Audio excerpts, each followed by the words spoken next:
আসলে আমাদের কাছে কেন জানি মনে হয় এই যে ফ্যামিলি কারিকোতে নিতে পারলে ৩-৪টা রাস্তা আছে টাকা পয়সা গোছানোর বা পাওয়া বা দেওয়ার। রাস্তা কিন্তু একটাই। আমার বুস্তাপাগা থেকে প্রতি মাসে 3 থেকে 400 ইমস কেটে নেয়। এখন যখন আমার ওয়াইফ আসবে বাংলাদেশ থেকে, তাকে যদি আমি কারিকো করি তাহলে কি আমার এই টাকা কেটে নেওয়া টাকার পরিমাণটা কমে আসবে কিনা? তো সেক্ষেত্রে নিয়ে আসলে বাজারে বেশ কিছু রিমোট থাকে আমাদের, রাইট? জি। ও বেশি পায়, আমি কেন কম পাই?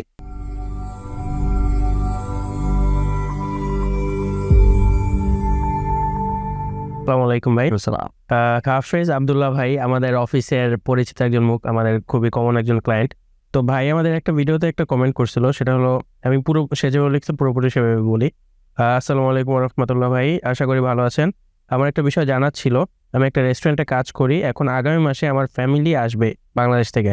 তো আমার ফ্যামিলিতে আমার ওয়াইফ আমার উপর নির্ভরশীল। এখন বিষয়টা হচ্ছে যে আমি যেখানে কাজ করি সেই জায়গা থেকে আমার বুস্তাপাগা থেকে প্রতি মাসে 3 থেকে 400 ইমস কেটে নেয়। এখন যখন আমার ওয়াইফ আসবে বাংলাদেশ থেকে, তাকে যদি আমি কারিকো করি তাহলে কি আমার এই টাকা কেটে নেওয়া টাকার পরিমাণটা কমে আসবে কিনা? তো এই ব্যাপারটা যদি একটু আপনি এক্সপ্লেন করতেন যে কেন বুস্তাপাগা থেকে টাকা বেশি কেটে নেয় বা কখন কম কাটে। ধন্যবাদ আসাদুল।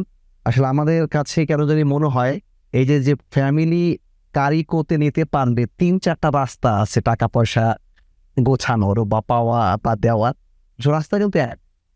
আমরা এটাকে বলি দেত্রাসিওনে সেমপ্লিসিমেন্তে, যে আমার ফ্যামিলির যারা কারিকো মিও, ওকে, এখন তো জেনে গেছি deve essere certamente nello stato di famiglia।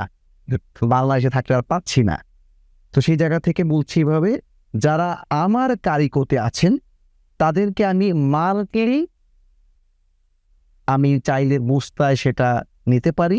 নাহলে অবশ্যই ইমসটা কমে যাচ্ছে, ট্যাক্সটা কমে, ইরপেফ কমে যাচ্ছে, ইমস বলবো না, এখানে ইরপেফ কমে যাচ্ছে। আর না হলে বছর শেষে আমি সেফতে ট্রেনটা যখন করছি তখন সেই দেত্রাসনের হিসেবটা আমি করছি। আমরা জানি যে একটা মানে ওয়াইফের ক্ষেত্রে যে মিনিমাম ইম্পোর্ট যেটা 690 più o meno, ওই টাকাটাই কিন্তু আসলে আমি ঘুরে ফিরে আমি আমার মানে পকেটে নেওয়ার চেষ্টা করছি। এমন না যে মাসে নিলে বেশি হচ্ছে, বছরে নিলে কমছে, এরকম ওভারঅল হিসেব শেষে এইটাই দাঁড়াবে যে আমার ওয়াইফ বাবদ আমি 690 একটা লেনদেন সরকারের কাছ থেকে আমি পেতে পারি। ওকে। ইন পিউ আমরা জানি বাচ্চাদের ক্ষেত্রে এখন আর সেটা দেত্রাসিওনটা নন এজিস্তে, কারণ আমরা assegno unico universaleর মাধ্যমে সেটা নিচ্ছি মান্থলি, আমরা সবাই জানি। তো এই জন্য আর এই কদিন বাচ্চারা আর এই ধরনের সুবিধা আমাদের দিতে পারছে না। ইন দ্য মিনটাইম যদি কারো বাবা মা বা ছোট ভাই বোন কারিকোতে থাকে এবং তারা ইতালিতেই থাকে, তখন তাদের ক্ষেত্রেও কিন্তু আমরা আলফি ফ্যামিলিয়ান হিসেবেও কিছু টাকা পয়সা দেত্রারে করতে পারছি। তো এটা হচ্ছে মূল জায়গা, যে আপনি মান্থলি করেন অথবা ইয়ারলি করেন, আপনার এই পসিবিলিটিটা থেকে যাচ্ছে। ওকে, তার মানে যদি মাসে মাসে বুস্তাপাগাতে বেশি টাকা কেটেও নিয়ে থাকে, তখন আমি ইয়ার এন্ডে সেতে ট্রেনটা করবো, যে এই টাকাটা বেশি কেটে নিছে সেটা আমাকে ফেরত দেওয়া হবে। আর যদি মাসে মাসে কম টাকা নিয়ে থাকে, তাহলে যদি আমাকে দিতে হয় সরকারকে উল্টা, তখন আমি সরকারকে উল্টো দিই। এক্স্যাক্টলি, মানে ঘুরে ফিরে একই হয়, মাসে মাসে বুস্তাপাগার মাধ্যমে এটা কম বেশি করবে, অথবা একদম বছর শেষে সেতে ট্রেনটার মাধ্যমে। এক্স্যাক্টলি। তো সেতে ট্রেনটা নিয়ে আসলে বাজারে বেশ কিছু রিমোট থাকে আমাদের, রাইট? জি। ও বেশি পায়, আমি কেন কম পাই?